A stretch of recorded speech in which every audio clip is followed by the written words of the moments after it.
کاش بودم چون کتاب افتاده در کنج خموش، تا نگردد روبروی جز مردم دانا مرا.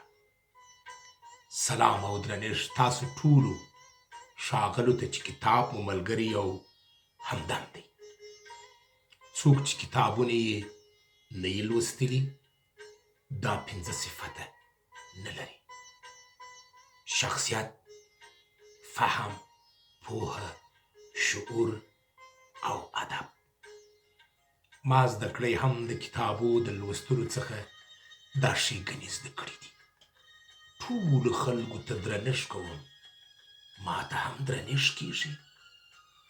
د چا نوم سپک نه اخلم، زما نوم هم په درناوي یادیږي. د صادقو کسانو په پرمختګ خوشحاله کیږم، زما په پرمختګ هم صادق کسان خوشحاله کیږي. د ټولو ماشومانو سره مینه لرم، زما د اولادو سره هم مینه کیږي. د هر چا د عزت ساتنه کوم، زما بې عزتي هم نه کیږي.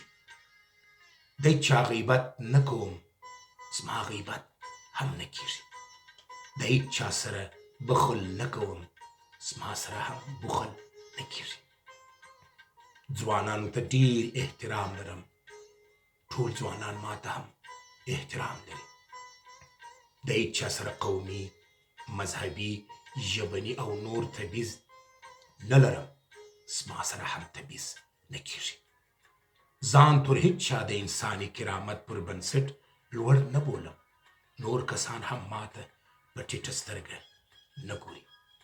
د هیواد خوندې مې، د هیواد میندې او لورګان ټول راته لکه زما خوندې، میندې او لورګانې عزت لري.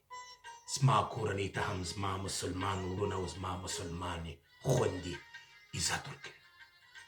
چاته په خبرو او لیکلو کې سپک او توهین کوونکي الفاظ نه استعمالوم. ما ته هم د الله جل شانه شکر دی څوک توهین نه کوي.